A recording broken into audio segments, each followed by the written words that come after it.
New York City's LaGuardia Airport, March the 22nd, 1992. A commuter plane with 51 people on board tries to lift off the runway. Rotate. But the pilots can't get it to climb. They knew they were in trouble, but they were fighting all the way to the end. US Air Flight 405 plunges into the icy waters of Flushing Bay. 27 people die. For US investigators, it's an open and shut case. This accident was not a huge surprise to us. But Canadian investigators are stunned. They know the New York accident should never have happened. My reaction when I heard about it was, my God, it's Dryden all over again.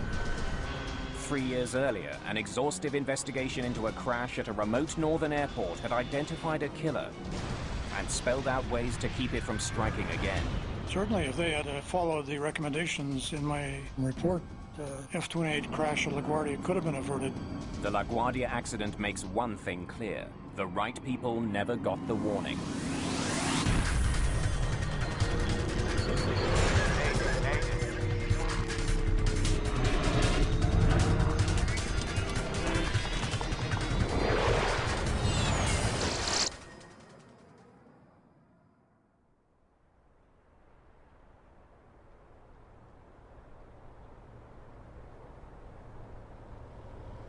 March the 10th, 1989.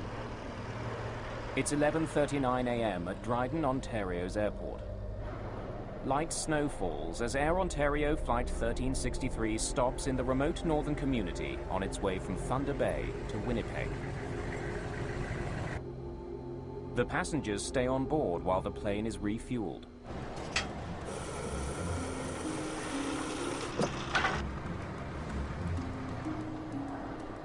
For flight attendant Sonia Hartwig and the crew aboard the Fokker F-28, it's been a frustrating day of delays.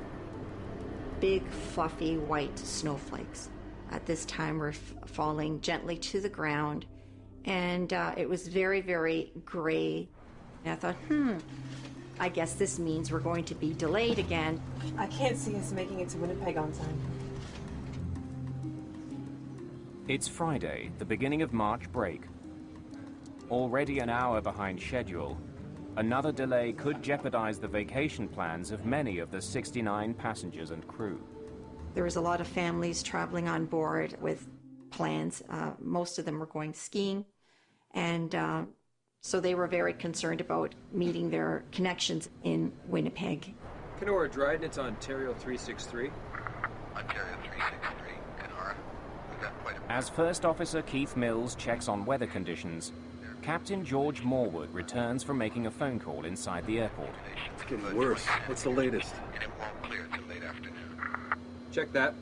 Quite heavy snow. Looks like it's going to be a bad one. It's still within our takeoff limits.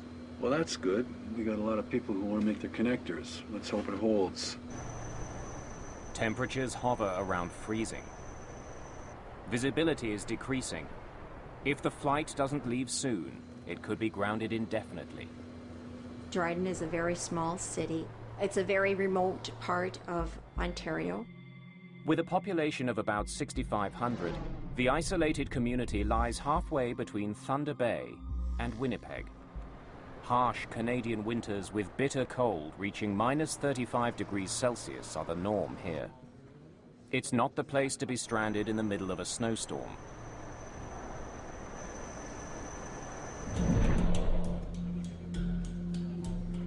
Royal Canadian Mounted Police Officer Don Crawshaw and his partner are escorting a prisoner to Winnipeg.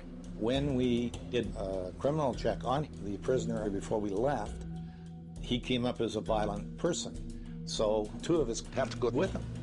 He was wanted in Banff on a fraud charge, and that's what he was being brought back to Alberta for. Okay, no smoking and seatbelts. On. Instruments. Syncs. Cross-check. Captain Morwood uses the power of engine number 2, already running, to fire engine number 1. Morwood and Mills are both highly experienced pilots. However, they've each flown fewer than 100 hours in the Fokker F-28. The multi-million-dollar aircraft is the first Air Ontario jet to serve the remote Northern Ontario region. 24 minutes after landing in Dryden, Flight 1363 is ready to leave. Inform Kenora, we're rolling. We're fired up, taxiing for departure, requesting airways to Winnipeg. Hang on a sec, guys. Is there a chance that plane can hold? We're having some bad weather up here. An approaching aircraft's urgent request to land Unbelievable. gives Captain Morwood little choice. He delays takeoff. Okay, 363's holding short of the active. We are going to be a few moments until a small plane lands safely. We're sorry, folks. This just isn't our day. In the 2 years that I had flown with Air Ontario, I'd never come across anything like this before. The Cessna 150 lands safely, clearing the runway for Flight 1363's departure. Tell them we're going immediately. Kenora, Ontario, we're taxiing out at this time, 363 Dryden. Finally, an hour behind schedule, the plane taxis to runway 29. As we're going down the runway to position for takeoff, a blanket of snow was falling and I couldn't see the tree line anymore. It was like looking through a sheer. Folks, we're sorry for the delay. Flight attendants, please be seated for takeoff. At 12:09 p.m., Flight 1363 is ready for takeoff. Advise Kenora, we're ready to proceed. And Kenora, Dryden, Ontario, 363 is about to roll 29 at Dryden. Ontario 363, Kenora, roger. Captain Morwood performs a brief engine run-up, heating the engines to rid them of any accumulated snow and ice. Then he begins his roll down the runway. When we're taking off, I'm usually very quiet and focused, meticulously going through a checklist in my own mind. What would I do in the case of an emergency?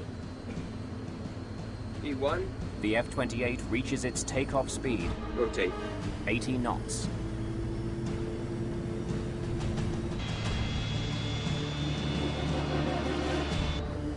Our takeoff was very slow and sluggish, like a slow, sluggish person running up a hill. Clearly there's something wrong. The F-28 struggles to get airborne. We cleared the trees. The plane started shaking. I thought, oh my God, we're gonna crash. That's when all hell broke loose. If you can equate to being in a Mixmaster, that's what the plane felt like at the time. There's this dip to the left and then dip to the right. The pilot's trying to get this plane up. Then all of a sudden there was a power burst. The plane seemed to stabilize itself. You could feel that the pilot's trying to get control of it.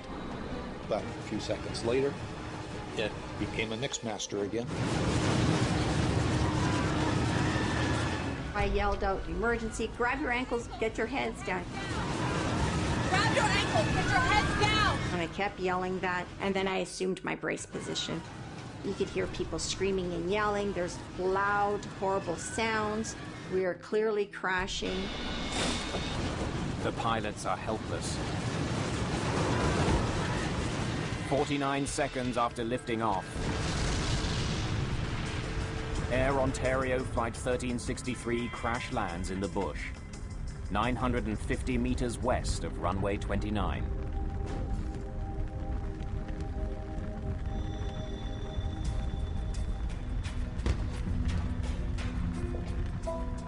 There was carnage of the aircraft all over the place. I didn't know where I was. And at that point I thought, oh my gosh, I'm alive. I'm still alive, that this is all happening so quickly. When we crashed, we came down on an angle.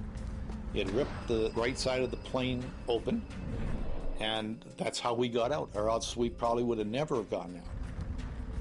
Now, the prisoner was still in handcuffs, so I reached over and I took the cuffs off of him there, but he never left me. And then we exited the aircraft.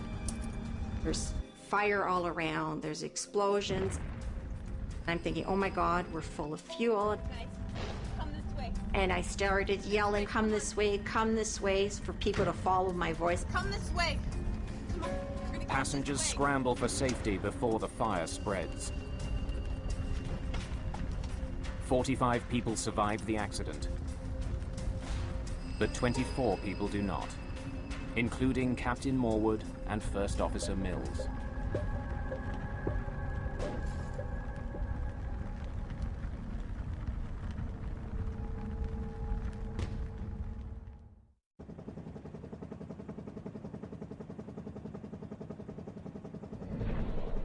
Emergency crews rush to the crash site deep in the woods.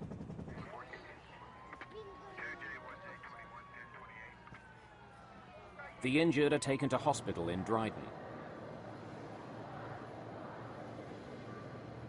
I was very concerned because I kept looking at the wing all the time. I thought there was a lot of snow. Well, I didn't notice anything wrong going down the runway. Like I said, it was just when we started hitting the trees, I knew there was something wrong.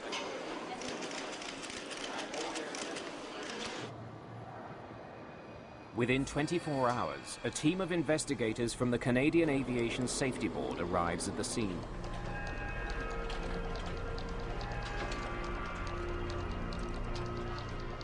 You're going there, hopefully with the idea that you can find out what happened, why it happened, and how do you prevent it from happening in the future. We walked the entire path of the airplane to the threshold of the runway, and then we walked the flight path of the airplane right to the crash site. That was the first thing that I did. I wanted to document what I was seeing by photographing. When you walk into an accident site like that, there are two things that overwhelm you. The smell of aviation jet fuel and the smell of death.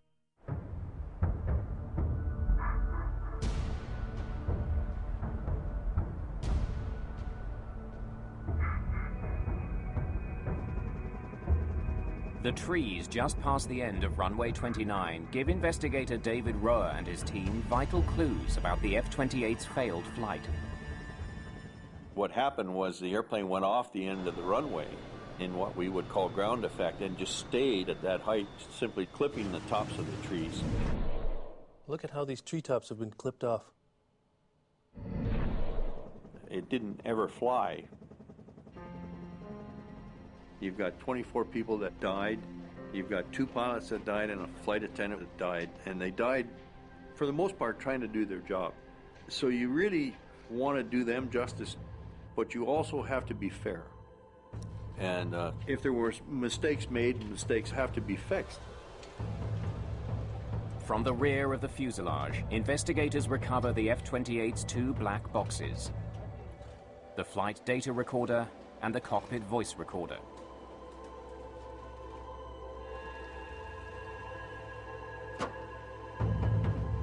The devices are designed to withstand temperatures of 1100 degrees Celsius for up to 30 minutes. Investigators are frustrated to learn that the mylar tape from the recorders has suffered extreme heat damage. It's estimated the black boxes were scorched by an 1100-degree inferno for at least 90 minutes, far beyond their limit. The data is unrecoverable. That was a big blow to us because now you have to try and gather information and try and establish that it's factual by independent routes. We were just about to leave Thunder Bay and they gave us 10 new passengers. Investigators must now rely heavily on eyewitness reports to reconstruct the events leading up to the doomed takeoff. They learned that the F-28 began its day in Winnipeg and was scheduled to fly a return route to Thunder Bay and back, with a stopover in Dryden. But in Thunder Bay, plans changed. The cancellation of another flight forced the crew to pick up 10 additional passengers. And when they did their calculations, they realized that we were overloaded and something had to come off. All right, let's offload some fuel then. They ended up removing fuel in order to be within the proper weight. Dispatch, Ontario 363. So the flight was delayed an hour. The extra weight of the new passengers left the crew no choice. They had to unload fuel to lighten their load. That meant when they arrived in Dryden, They needed to pump in more than the usual amount of fuel for the final leg back to Winnipeg. Roa wonders if the change in plans somehow led to a miscalculation of the weight and balance. Was the F-28 too heavy for takeoff? He then uncovers a puzzling detail. The plane's weight and balance form for the takeoff from Dryden was never collected as required. It burned in the fire. Roa is forced to use Air Ontario's standard averages to calculate passenger and baggage weights. The data, combined with the airport's fuel records, allows him to estimate the plane's gross takeoff weight. We knew how many people we had on board. We knew how many bags we had on the airplane. And we knew what our fuel load was. He estimates the F-28 weighed between 62,000 and 64,000 pounds. And the airplane's max takeoff weight was 65,000 pounds. And so we came to the conclusion that the airplane was not overweight. The cause of the crash remains a mystery. 18 days into the investigation, the Canadian government appoints Justice Virgil Moshansky to lead a more wide-ranging inquiry into all aspects of the aviation system that might have contributed to the Air Ontario tragedy. The government was looking for an experienced trial judge, and preferably one who had an aviation background. Moshansky is an experienced pilot with 13 years on the bench. He will work closely with crash investigator David Roa and aviation consultant Frank Black. The new team's first step, assessing the plane's technical systems. The electrical system, the hydraulic system, the fuel system, all of these systems are looked at both in terms of what is their history leading up to the accident and what remnants are remaining at the crash site that can be examined. Clues to a possible system failure arise when Sonia Hartwig recalls a troubling event aboard the same plane just days before the fatal crash. I think it was Monday or Tuesday.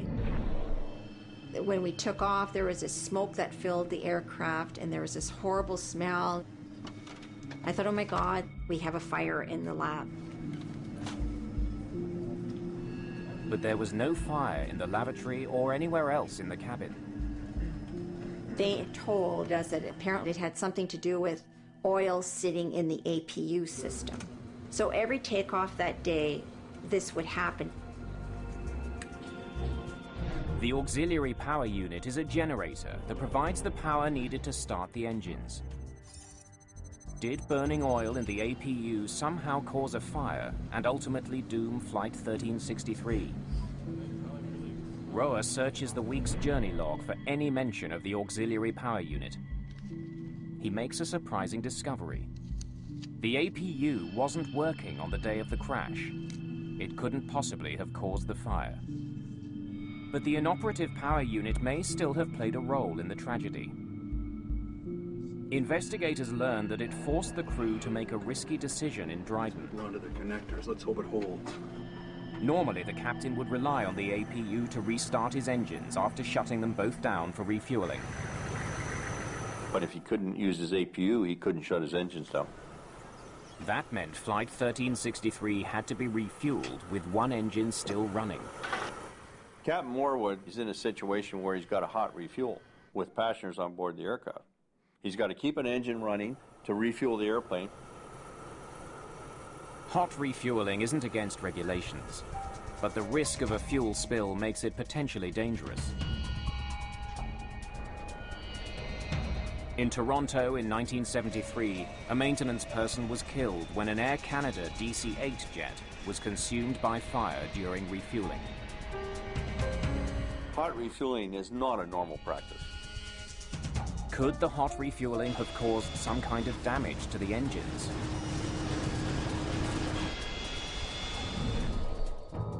The Dryden Airport manager, a former military pilot, suspects there was trouble with the plane's engines. He tells Roa he saw the takeoff from his office and heard a sharp, explosive noise just as it disappeared from view.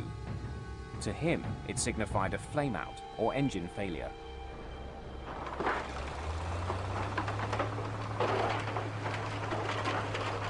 I thought, this is going to be a high-profile and potentially controversial investigation, and the only way to ensure that the truth stands up is to have hard evidence from the aircraft accident. And so we took the airplane completely, and we put it in our lab in Ottawa. Anything? With signs pointing to engine failure as the cause of the crash, strip it down. Roa orders extensive engine testing. Those engines were examined in detail for damage. Roa finds the F-28's 2 Rolls-Royce engines suffered only minor structural damage. There's no evidence of an engine fire, nothing at all to suggest the engines had failed.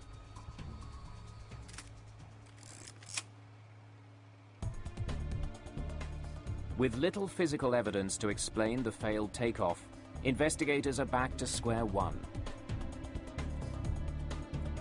To solve the mystery, they comb through survivor and eyewitness statements. A common thread emerges. They said in their witness statements there was snow and ice on the wings when the airplane attempted to take off.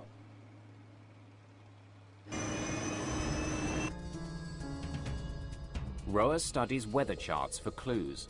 We had very good meteorological information. The charts show that during the half hour the F-28 was on the ground at Dryden Airport, visibility shrank from 4 kilometers to less than 1 kilometer because of the snowstorm.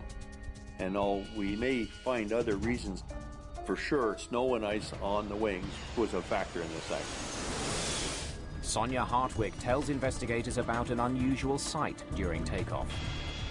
As we took off, I noticed that the wings just became a solid sheen of gray, shiny ice.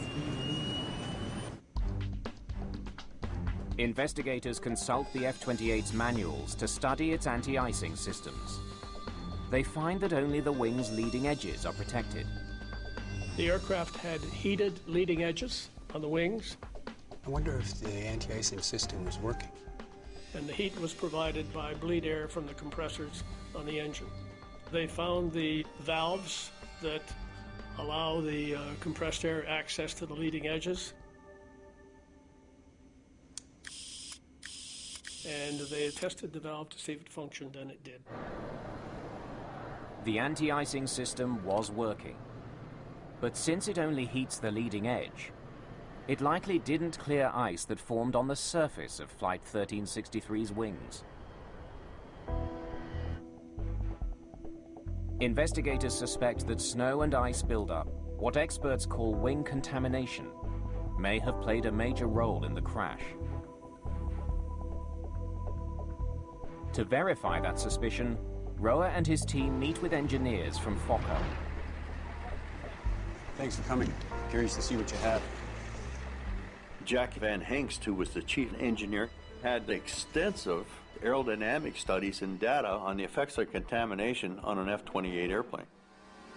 Fokker engineers have run simulations of the crash.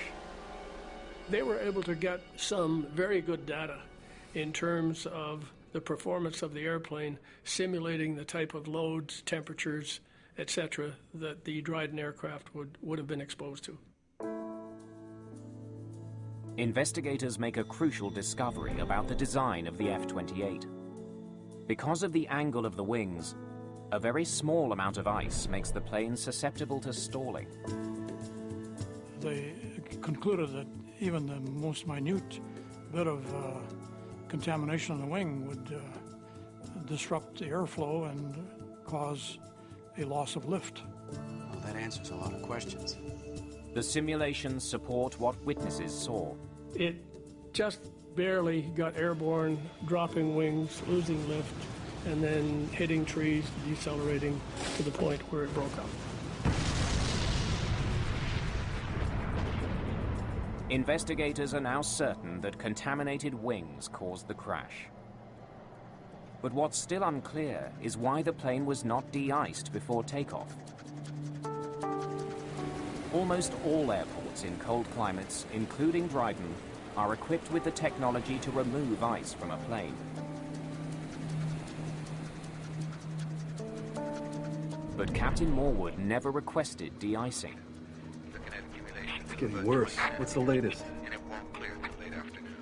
Investigators need to figure out why. They want to understand what made him risk his own life. Let's hope it holds. And the lives of the 68 other people on board Flight 1363.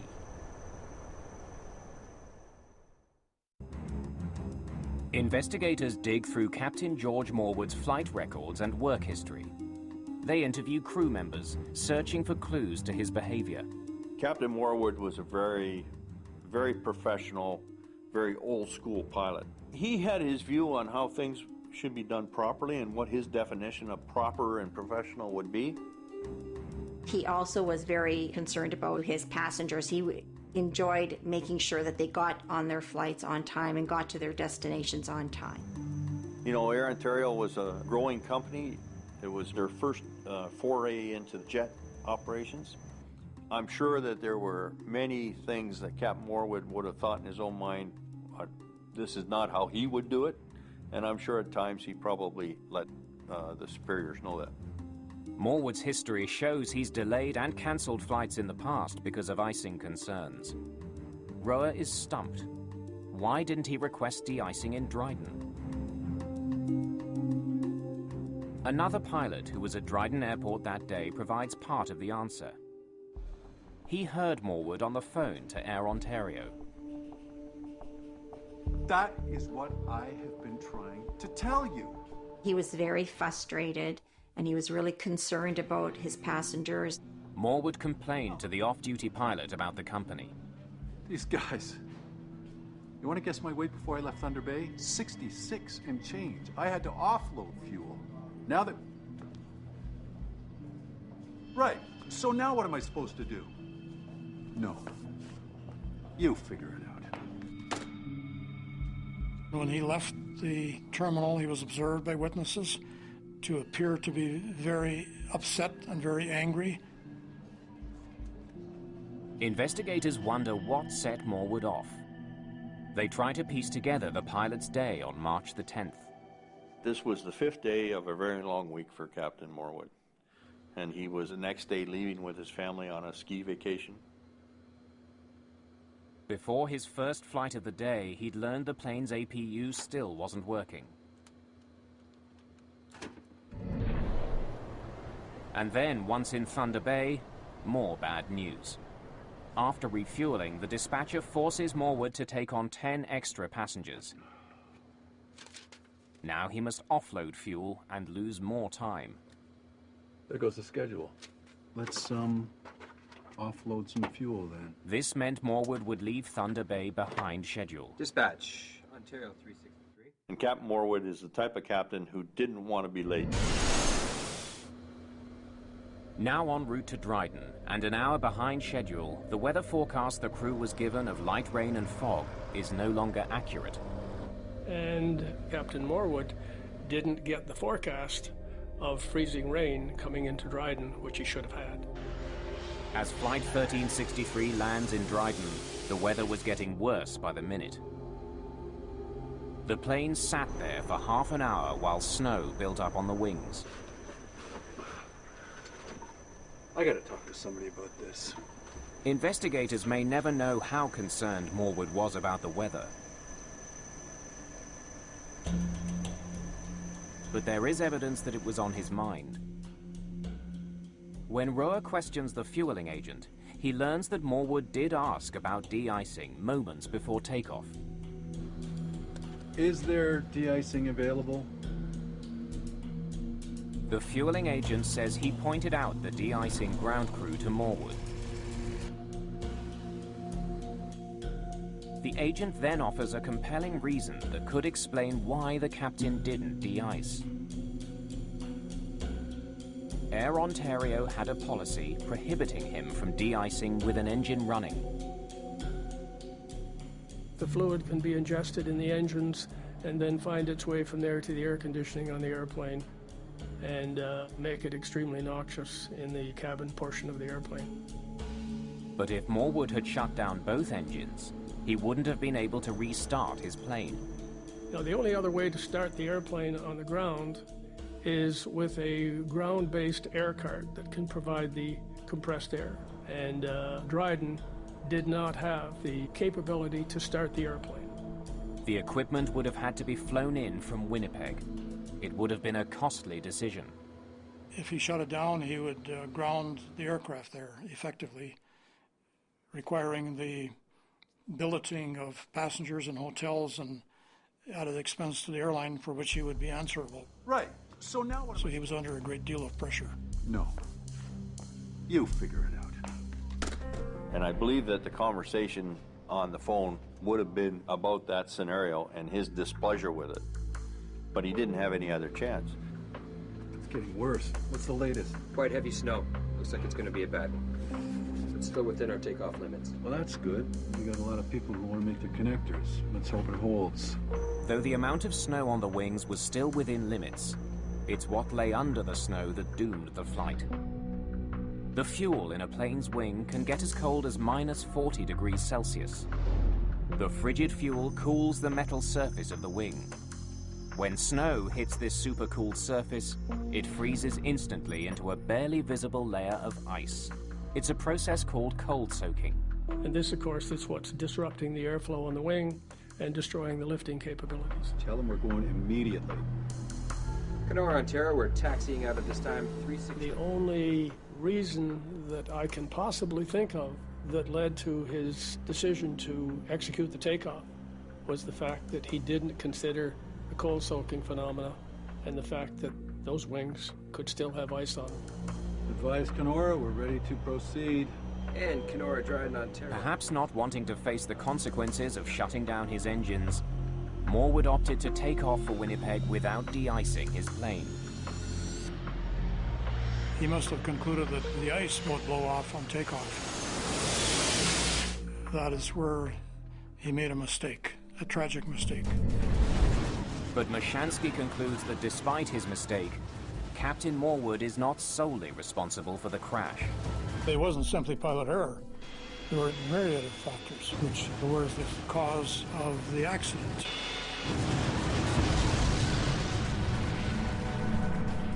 One of the most important factors, Air Ontario's decision to let the plane fly with a broken APU. They were deferring a lot of the maintenance that should have been done because of a shortage of parts. And then they had to scrounge around all across Canada with various F-28 operators to borrow parts from them. And this was a very bad move on the part of Air Ontario management. The investigation determines that by cutting corners and focusing too much on the bottom line, the airline was putting all their passengers and employees at risk. Because the F-28s were new to Air Ontario, there was this urgency to get one crew off and get the next crew on flying. This urgency to have them in the air producing money. I came to the conclusion after a lot of thought about this accident that there were a lot of other hands on those throttles, pushing those throttles forward. There were a lot of people that were involved in the sequence of events that led to this tragic outcome. This was a preventable accident, but everything conspired against the pilots. I gotta talk to somebody about this. Because Air Ontario management did not have a safety culture. And you have to have a safety culture from the top management down.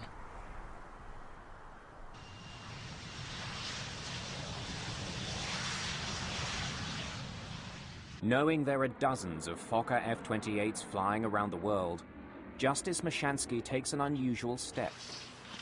He releases a report well before his inquiry concludes. Good afternoon. It warns of the plane's vulnerability to ice buildup and stresses the need for frequent de-icing in winter conditions. Even a small amount of icing would be disastrous on an F-28.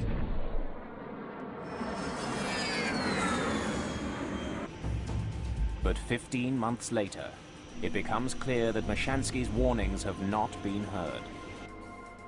US Air Flight 405 is preparing to fly from New York to Cleveland on March the 22nd, 1992.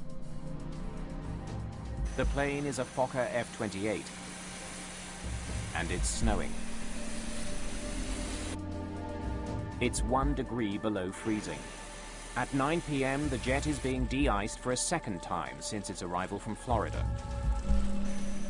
In the past hour, an inch of snow has fallen and shows no signs of stopping. US Air 405, clear to taxi runway 13. The crew prepares for takeoff. Flight 405 is an hour and 45 minutes behind schedule when Captain Wallace Majeur starts taxiing to runway 13. Then, unexpectedly, US Air 405, turn left and hold short of Echo. Left on the inner to hold short of Echo. At 9:07 p.m., Flight 405 is forced to wait on the taxiway near runway 13. Another 23 minutes pass. First Officer John Rashuba turns on a light that illuminates his wings. He checks the right wing for ice. He sees none. Looks pretty good to me as far as I can see. US Air 405, runway 13, clear for takeoff. Even though it's now been 35 minutes since their last de-icing, the crew does not request another. Takeoff thrusts set. Temps okay. Everything proceeds as it should. Until... V1. Rotate. Just after the F-28 begins its rotation. The aircraft had enough flying speed to lift off. Barely lift off. The wings just could not support the airplane. They knew they were in trouble. 13 seconds after lifting off, Flight 405 crashes on the shore of Flushing Bay.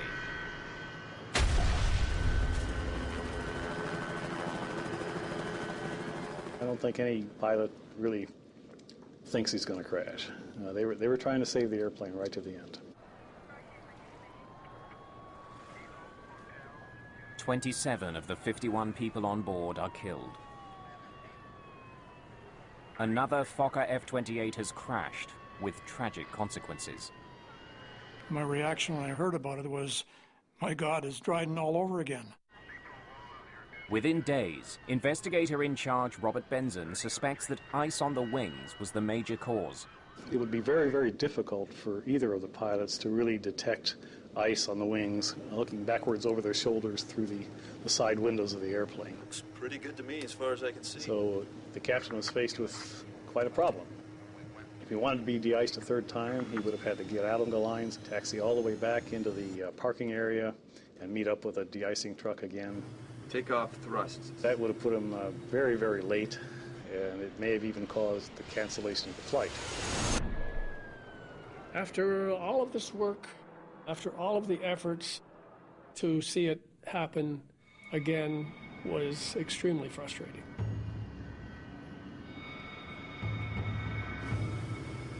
There were no regulations in place requiring the crew to seek another de-icing after their extended delay. But Justice Mashansky had called attention to the dangers of long wait times when he issued his interim report. If they had followed the recommendations in my second interim report, this accident certainly could have been averted.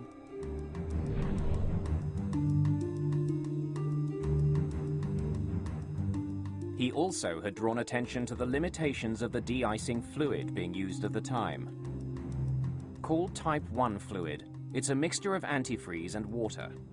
Those chemicals are designed that as you accelerate down the runway, that they'll actually shed off your wing, so that when you actually want the wing to lift and produce lift, that it's not contaminated.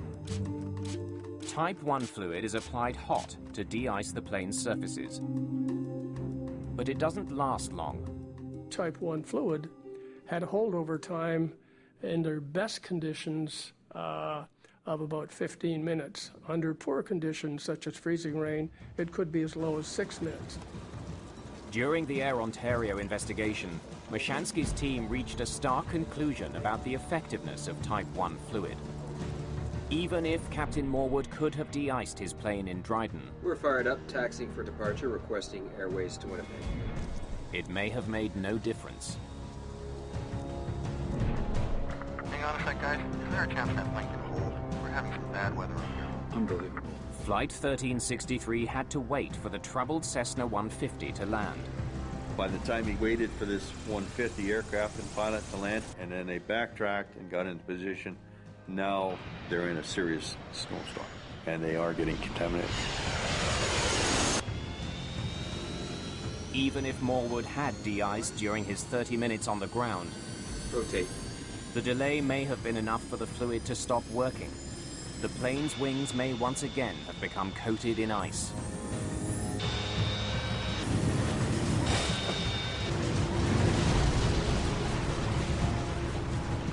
It came out in the examination of Air Ontario pilots that there was a dire need for training in terms of how the de-icing, anti-icing systems worked and how long your aircraft was protected.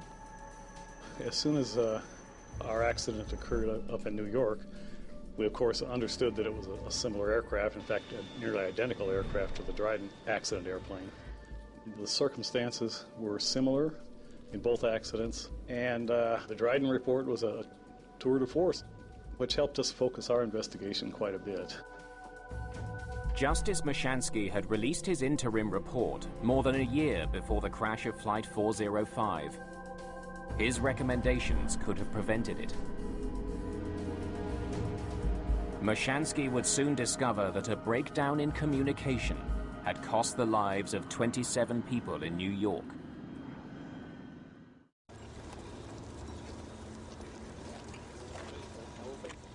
During his inquiry, Justice Mashansky learned that there was another type of de-icing fluid available to the airline industry. It's called Type 2 fluid. It's thicker than Type 1, which prevents it from immediately flowing off an aircraft. A Type 2 fluid is a much more gooey substance. I've heard it referred to as almost mucus-like. With holdover times of up to 45 minutes, it keeps ice from accumulating, then blows off the plane's surfaces at takeoff. 15 months before the US air crash, Mashansky recommended greater use of the thicker Type 2 fluid. Mashansky's investigators also studied de-icing practices at Toronto's Pearson Airport. We got hold of a film crew, and we waited and watched the weather very carefully until we found a forecast of freezing rain. And we tracked one aircraft which was heading for the Caribbean. The investigators discovered an alarming gap in the time between de-icing and takeoff. And from the time the aircraft was de-icing on the gate until the time the aircraft took off was somewhere in the order of 41 minutes. So there was no doubt that aircraft were departing Pearson Airport with a partially or largely contaminated wing surface. We then went to Chicago O'Hare. This was the first airport to actually put in place runway end de-icing pads. And it was very useful in terms of explaining to us how these had evolved, what type of de-icing equipment they were using on them, how they worked. At the time of the US air crash, LaGuardia did not offer de-icing at the runway, only at the gate. Again, 15 months before the crash, Justice Mashansky recommended the placement of de-icing facilities at runways instead of terminal gates. Mashansky also recommended that pilots not only inspect their wings from the cockpit, Looks pretty good to me as far as I can see. but also from the cabin. US Air 405, runway 13, clear for takeoff. Mashansky claims that his report could have prevented the crash at LaGuardia. But the Federal Aviation Administration claims it never received his report in 1990, and therefore couldn't pass the information along to airlines and pilots. But Justice Mashansky doesn't accept that. My second interim report went out in December of 1990. It was about a year and a half before the LaGuardia crash occurred. So I think probably sat on somebody's desk. The crash of Flight 1363 resulted in dozens of recommendations that could save lives. The crash of Flight 405 ensured those recommendations were widely implemented. Well, there was a lot that came out of Dryden. I mean, the Commission came out with 192 recommendations. It changed the whole nature of how we approach contamination. We now have runway end de-icing pads so they can get a final de-icing before they take off. This was something directly the result of the Dryden Commission inquiry. Today, most airlines use a new type of de-icing fluid. Type 4 de-icing fluid lasts longer. It will stick to a wing for up to 2 hours. As well, air traffic controllers must now be able to tell flight crews how long they will be delayed at the runway after being de-iced. Dryden is really the first accident that explored not only what happens in the pointed end of an airplane, but what happens within a corporate culture. It put CEOs on notice that they can't hide in the woodwork when an accident occurs. Dutch manufacturer Fokker went bankrupt in 1996. Despite this, in 2009 there were still 55 Fokker F-28 jets in operation worldwide, mostly in warmer climates. Nobody should ever lose their life due to a contamination accident again in commercial aviation, anywhere in a snow and ice environment. We've learned all the lessons.